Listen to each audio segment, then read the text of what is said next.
Hello friends, welcome again my YouTube channel. और आज की इस वीडियो में गाइज मैं लेकर के आया हूँ आपके लिए एक न्यू वीडियो। और इस वीडियो में गाइज हम बात करेंगे कि हम लोग एक आउटलाइन, किसी भी पोर्ट्रेट को बनाने से पहले जो हम लोग आउटलाइन बनाते हैं वो कैसे बनाएं और कौन से ऐप का यूज़ करके बनाएं और किन किन बातों का हम लोग ध्यान रखें जो हमारा आउटलाइन बहुत अच्छे तरीके से बन पाए। तो फिलहाल गाइज मैं आप लोग को ये बता दूं कि ये जो मैं बनाने जा रहा हूँ हाइपर रियलिस्टिक पोर्ट्रेट, ये एक बहुत ही वर्सेटाइल एक्ट्रेस हैं तेजस्वी प्रकाश, जो कि अभी हाल ही फिलहाल में बिग बॉस 15 की विनर भी हैं। तो मैं उन्हीं का पोर्ट्रेट बनाने वाला हूं। तो उसके लिए मैं सबसे पहले आउटलाइन बनाऊंगा और इस वीडियो में गाइज मैंने बहुत अच्छे तरीके से आप लोग को एक्सप्लेन करने की कोशिश की है। तो चलिए बात करते हैं इस रेफरेंस फ़ोटो की, जो कि मैंने डाउनलोड किया है, HD में है। बहुत ही अच्छा इसमें मुझे शेडिंग्स देखने को मिल रहा है और light tone, dark tone, depth वगैरह बहुत अच्छे तरीके से इसमें दिख रहा है। लेकिन ये जो पिक्स है, जो हमारा रेफरेंस है, ये पेपर से बहुत बड़ा है, जिसके लिए अब हम लोग को ना किसी ऐप का यूज़ करके हम लोग को इस रेफरेंस में ग्रिड अप्लाई करना होगा और उसके हिसाब से फिर हमको पेपर पे आउटलाइन बनाना होगा। तो ये जो ग्रिड बनाते हैं गाइज, ये हम लोग इस ऐप का यूज़ करते हैं, आप लोग को दिख रहा होगा। ठीक है, मैं अक्सर मतलब इसी ऐप का यूज़ करता हूँ, PD सपोर्ट करके नाम है, ये आप डाउनलोड कर सकते हो। और जैसे ही इसको आप ओपन करोगे आपको ये राइट साइड में वो फाइल जैसा खुल जाता है और उसमें आपको ये 3 चीज़ें फिलअप करनी पड़ती हैं। और ओरिएंटेशन आपका सबसे ऊपर में लिखा हुआ है। ये कहने का मतलब ये है कि आप जो बनाने वाले हो या जो मतलब आपका रेफरेंस पिक जो आप इसमें सिलेक्ट करोगे वो किस तरीके का बनेगा, वर्टिकली या फिर हॉरिजॉन्टली। तो हम तो वर्टिकली बनाने वाले हैं, तो हम वर्टिकली इसमें सिलेक्ट करेंगे।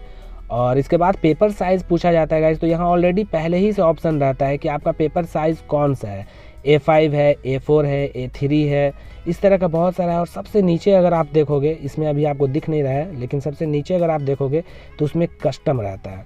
तो फिलहाल जो A4 साइज़ का था, लेकिन मैंने जो मास्किंग टेप लगाया तो ये अब A4 साइज़ का तो रहा नहीं, ये छोटा हो गया।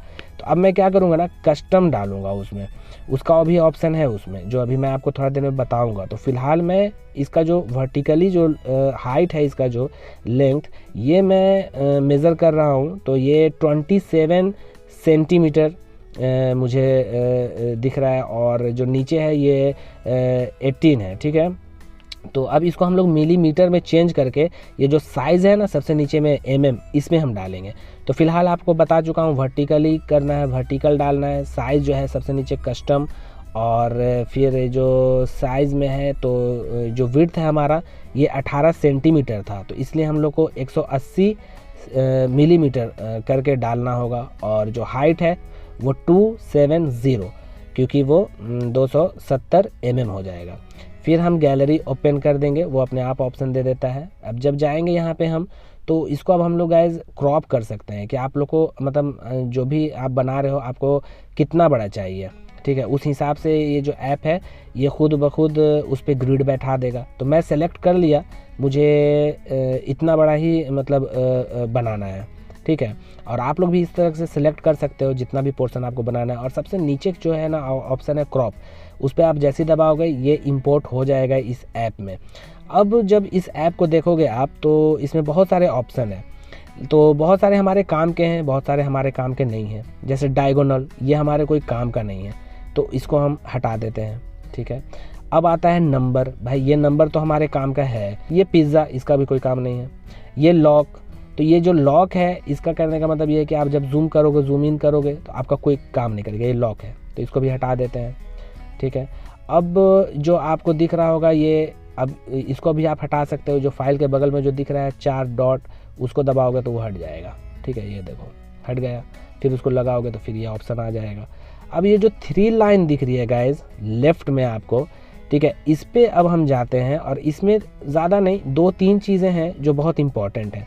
जैसे ये विड्थ ऑफ लाइन, जो हमारा स्क्वायर है ये 10 किया मैंने तो इतना हो गया, तो इसको मैं ठीक कर देता हूँ, 1 कर देता हूँ, क्योंकि ये मुझे भाई थोड़ा ये चाहिए, थीम चाहिए। और ये है आपका कलर, जो है वो ग्रिड का कलर कैसा चाहिए, तो मैंने रेड रखा है ताकि वो अच्छे से देखे। बाकी आप यहाँ से कस्टमाइज़ कर सकते हो। तो फिलहाल मैं कस्टमाइज़ नहीं करूँगा, तो मुझे वैसे ही रहने देता हूँ। अब दोबारा हम वहाँ जाते हैं तो सबसे ऊपर में आपको, नीचे में तो कोई हमारे काम का नहीं तो छोड़ देते हैं, लेकिन जैसे आप स्लाइड करोगे तो सबसे ऊपर में आपको काम की चीज़ दिखेगी, जो इफ़ेक्ट दिख रहा है, ये इफ़ेक्ट, ठीक है। जब इस पर आप टैप करोगे ना तो जो आपका रेफरेंस है वो कलरफुल रहेगा या ब्लैक एंड वाइट रहेगा, ये आपको देखना है। तो नॉर्मल रखोगे तो कलरफुल रहेगा, और अगर आप नॉर्मल को नहीं रखना चाहते हो, क्योंकि मैं तो भाई ग्रेफाइट से बनाऊंगा तो मैं ब्लैक एंड वाइट रखूँगा, तो ब्लैक एंड वाइट पे करके ओके कर दो। अब ये हमारा जो है फ़ोटो पे हमने कर लिया, ठीक है, ग्रिड जो है हमारा बन गया। अब ये जो ग्रिड बना है ये हमारे पेपर के साइज़ का बना है, ठीक है। ये हमने अपने पेपर के हिसाब से इस ग्रिड को अपने रेफरेंस पे बैठाया है। अब हमारे लिए बहुत आसान है इसको अपने पेपर पे सेम टू सेम ऐसे ही ग्रिड बनाने का और फिर आउटलाइन करने का। तो चलिए शुरू करते हैं। तो फिलहाल गाइज जो हमारा पेपर है उसी साइज़ का हमारा जो रेफरेंस है उस पर ग्रिड बना हुआ है। तो हम क्या करेंगे, 2-2 सेंटीमीटर पे जो है मैं डॉट लगा,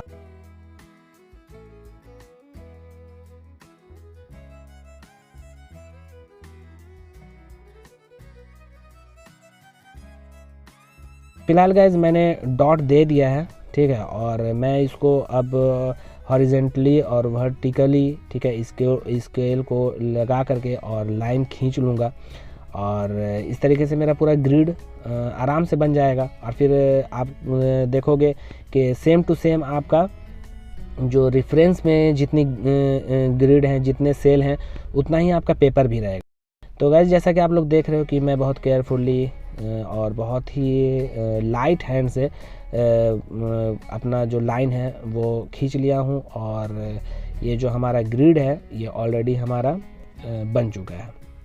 इसके बाद गाइस सबसे इम्पॉर्टेंट बात है ना कि जो आपका एक सेल है ना, बस उस पर फोकस रखो, और वो जो एक सेल है, जो एक स्क्वायर है ना, उसके सेंटर पे आप ना इमेजिन करो कि उसके सेंटर से कितने दूरी पे आपका वो लाइन क्रॉस कर रहा है, या कितने हाफ से क्रॉस कर रहा है, या क्वार्टर से क्रॉस कर रहा है। ये आप जो रेफरेंस है उसके स्क्वायर में भी देखो, उस सेल में भी देखो, और आपने जो सेल बना के रखा है आपके जो कॉपी पे बना हुआ है, ठीक है, पेपर पे, उस सेल पे आप कंपेयर करो।